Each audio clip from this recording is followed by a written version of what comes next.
Hey folks, how's it going? I'm Josh. Today we're checking out Every Single Warhammer 40k Faction Explained Part 2, Bricky. This has been a long time coming. I reacted to the other one quite a while ago, but I will not make the same mistake I made last time. I am not going to forget to pause at the 15-minute point. And I don't trust myself, so I'll put a timer over here because I know how I am when it comes to somebody explaining stuff, stories, whatever it is. I get immersed in whatever they're saying, and that's just how I am.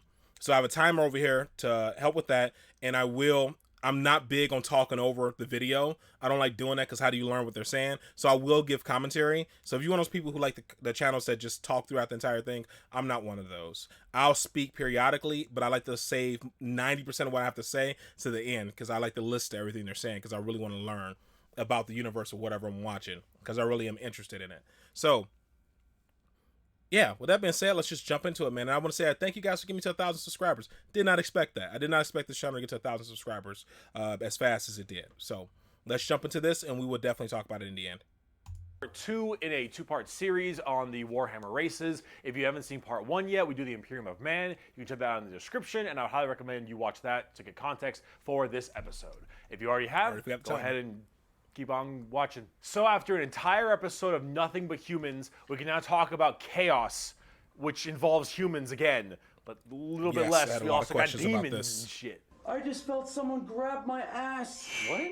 Like hard, Nick. So, as I've mentioned many times before, we've discussed the warp, the immaterium, the hellish landscape, the purgatory dimension realm between the material realm of our existence. Now, in the warp, it's terrifying, horrible, there are demons everywhere, things are crazy, all your minds and thoughts and emotions get projected there. It is both formless and empty, it is vast and tiny, it obeys the laws of time and physics while simultaneously does absolutely nothing of the sort. It is a hodgepodge and a culmination of just unknowable, eldritch, horrifying shit. And there are 4 gods that permeate in chaos and the warp. These are the 4 major chaos gods. And if we wish to learn about chaos, we need to learn about each and every single one of these chaos gods. First up, we have Khorne, and he is the easiest. Khorne is your classic Satan. He is all about anger, murder, fighting, blood, guts, death. You ever heard the term blood for the blood god, skulls for the skull throne? That's Khorne. The whole idea is that he is all about the fury and strength of battle. He doesn't care where blood comes from so long as blood is flowing. He wants to fight and murder and carnage and slaughter and death, death, death, death, death. That is Khorne.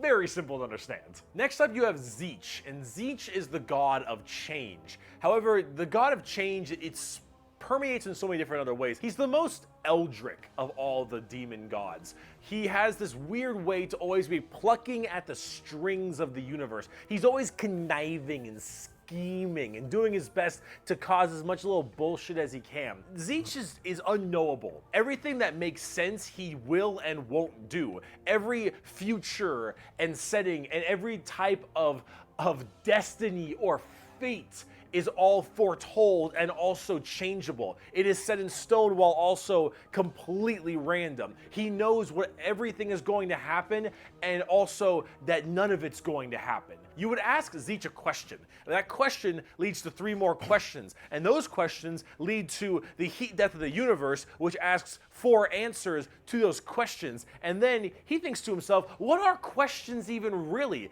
And are you even asking the questions, or are you simply giving paths to answers and other horse shit?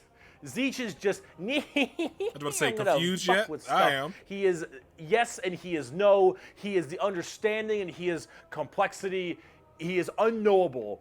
And that's what the god of change is about. Very bizarre. And he likes birds a lot. I don't know why. Next up we got Papa Nurgle. Papa Nurgle, he loves you for who you are. Probably not. He will murder you just the same. But Papa Nurgle is about rot, pestilence, death, and decay. He is the end of everything. Him and Tzeentch do not like each other very much because where Tzeentch represents change and adjustment, Nurgle represents stagnation and death. He is all about miasma and pestilence and that's a creepy large design. I like that bloat and pus and organs and people just being sedentary, sloth. He is the idea that everything will rot and decay and die. Nothing is certain besides decay and death. All of us will end up the same way. and broken down through just sheer never-ending decomposition. So the joke that Nurgle always loves you is generally because of that, because we all end up the same. We all rot, and we all die and wither. That's Nurgle, and he's got a general theme of course, pestilence and different kinds of diseases and sickness and things of that nature. That's generally Nurgle. He's pretty easy to understand as well, and he chunk! Finally, we have the youngest of the Chaos Gods, and that is Slaanesh, also known as the Prince of Pleasure or the God of Unspeakable Excess. Slaanesh is generally referred to with sex, but it's not only sex, it's just that's a good avenue if you want to make stuff. Slaanesh is just the idea of the senses of the body being cranked to not just 11, but more like 17. See, we'll discuss Slaanesh a little bit more when we talk about the Eldar, because they done fucked up, but it, or whatever, is mainly about just the excess of emotions. And therefore, sex is generally a large part of it. However, it's mostly pain and torture. Lots of pain, torture, but sometimes sexually related or drug related. Lots of drugs.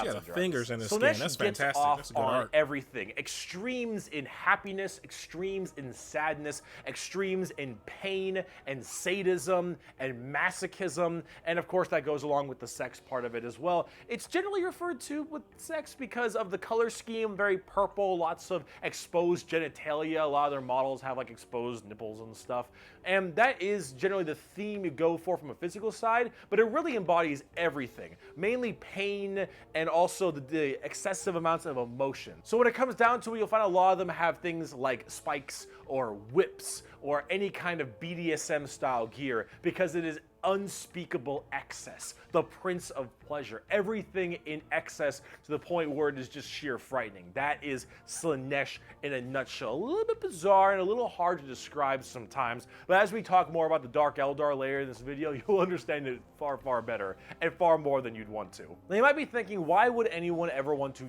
join Chaos? They all look horrifying, screwed up, and just frightening things, right? Well, the thing is that, of course, one, your mind is put into the warp and the immaterium, so you can be easily swayed by chaos demons when they get into your head, especially if you're a psyker. Sometimes regiments of the less mentally strong people, whether they be civilians or, say, low-level guardsmen or conscripts, can be easily swayed by this and become chaos cultists and stuff, and they serve their dark gods and whatever god they personally prefer. However, and this might seem strange, chaos in their own right isn't necessarily evil. See, the warp is every manifestation of emotion and being, every soul, everything of existence. This includes all the good things. All the different chaos gods have another side to their coin. Khorne might be death, murder, slaughter, slaughter, but he's also got this weird sense of survival of the fittest, trial by combat, and honor. Khorne will never lie to you. Khorne will never stab you in the back. Khorne isn't about conniving and scheming. Khorne is about straight up mano-y-mano, you versus me, get in the ring, we're gonna murder each other hard right now. It may not be a good thing at the end of the day, but it is that other side of the coin. Him and Tzeentch generally don't get along because Tzeentch is that conniving schemer, but he's also about the idea of hope.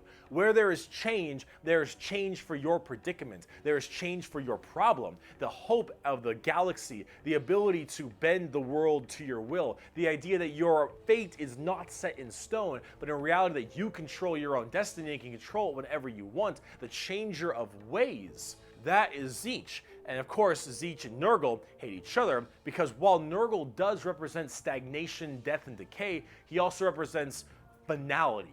An ending. The fact that you can be mentally at peace knowing that you will end and how you will end. Fear of the unknown, fear of change is not present with Nurgle. With Nurgle, everything will rot and die, and that provides that finality, that ability that this is over. We are all the same, and we will all end the same. We know the meaning of life. The meaning of life is to live and die and rot.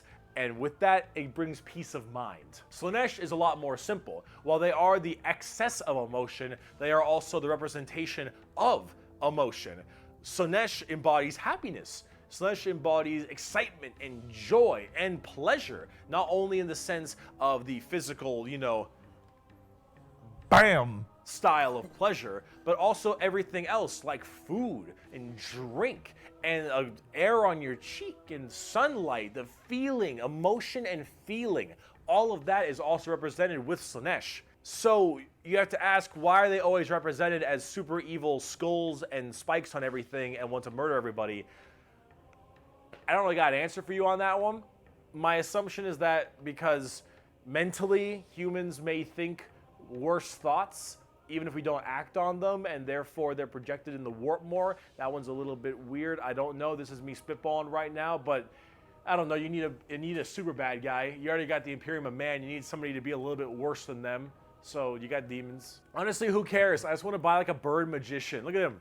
So cool. So combining all this together, on the tabletop, Chaos Demons are generally very melee-based. They run in, go really hard. You have lots of summoning and conjuring, tons of spells. Generally a little bit frail, but they have special saves to make them a little bit stronger. You've got giant demons and smaller demons. You got hordes of little boys and tons of big guys. Demons are as they seem. Demons. Nurgle is slow, Khorne is super scary in melee, you've got Tzeentch, who are far more into psychers and spellcasting, and then Slaanesh, who is all melee, really fast but squishy, but in lots of hordes of tons of melee and pain damage, of course. Those all look fun so to paint. overall, the demons are a huge part of 40k and a massive threat to almost every single faction with the exception of a couple. However, the big part about demons is also transferred into the other 9 Primarchs we didn't talk about, which are the Chaos Space Marines.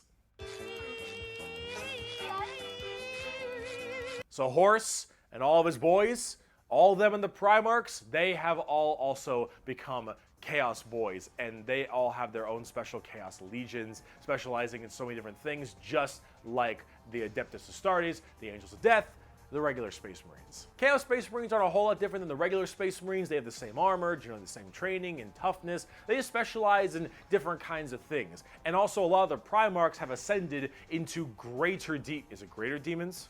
They're demon Primarchs at this point. Gigantic, horrifying man-demon hybrids that are pretty awesome, if I'm gonna be honest. They look really cool.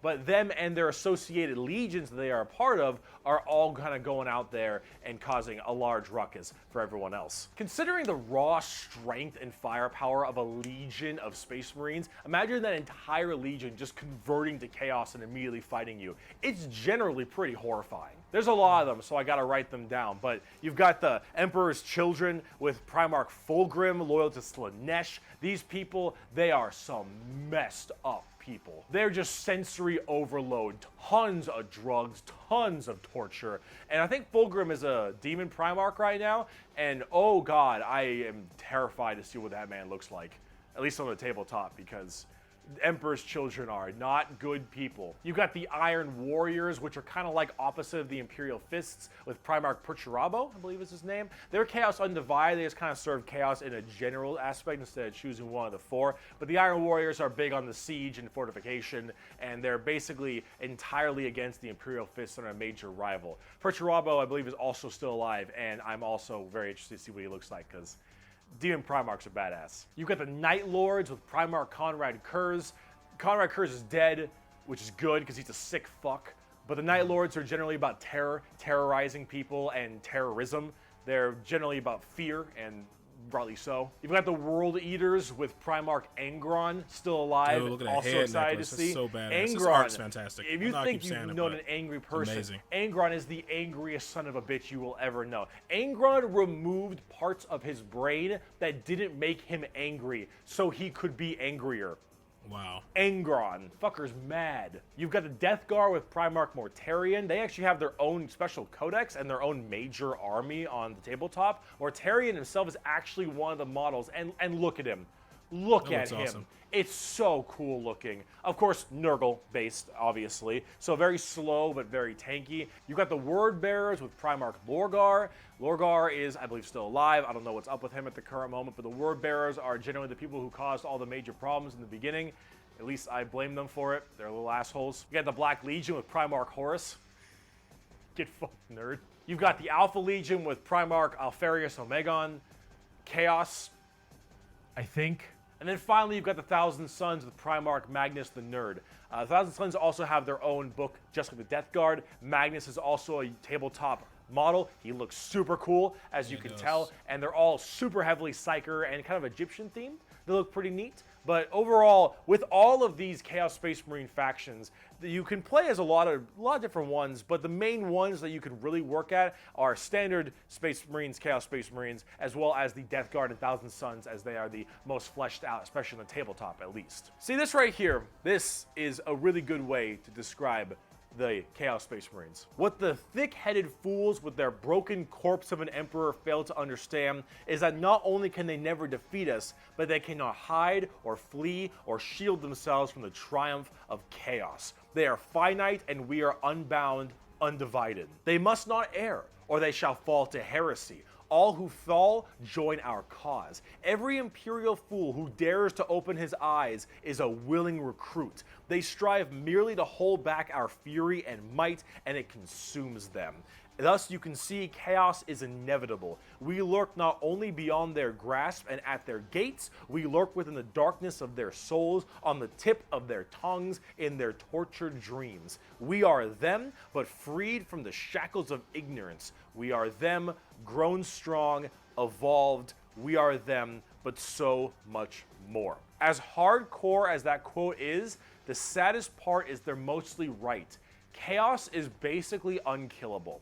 You could probably get rid of Space Marines, a decent amount, the Chaos Space Marines that is, but every soul that dies goes to the warp. Every Chaos soul will end up back in the warp. And depending on how hard you killed them, they will come back at some point. Every demon you banish will return at some point. Chaos is unstoppable. The warp is unending. Man. And while maybe there is at some point some way to stop them somehow, the resources to do so, the requirements to do so, are so far beyond the reaches of man and the other races at the current moment that really it's just an unstoppable force that just keeps on coming and is just barely being slowed. Chaos is by far the biggest threat. They are without number, their legions are everywhere, and yeah, they're pretty scary. So, I promise, we're done with humans now. Let's talk about some Xenos. All right, so we're going to stop there, man. He went over humans. This is where we're going to end the video. I'm still, honestly, man, with everything he said, and I was listening very closely, maybe he's going to explain it later on in the video, but I'm still a bit, like, lost. So, like, the warp. All right, so I know you have to go through the warp to actually do fast and, like, travel. The Emperor is the one who essentially, like, let ship just know where to go, or you would just get lost. Like, essentially light speed travel would be dead with the Emperor if the Emperor dies. So you have to go through warp or what have you. So how do demons and stuff get out of the warp? And if they're like, they have infinite numbers, why don't they all just flood out of the warp at the same time and just abolish, like, everybody in the what do you call it, the Warhammer universe? Why do they just go out in droves? And why the I don't know, it's just like, if the ultimate goal is to get as many souls in there as possible, and like you have like these different like chaos demons who like have all these different things, like I don't know, I'm just confused. Like, how do they get out? Like, how do the Chaos Space Marines get out and fight the wars? Do they step into the did they go into the warp and then get corrupted, and then are they ran by like the chaos gods, or are they just corrupted by the warp and they come out and fight the wars? I don't know. I'm still confused about the warp. Maybe I missed something. Maybe I wasn't listening close enough.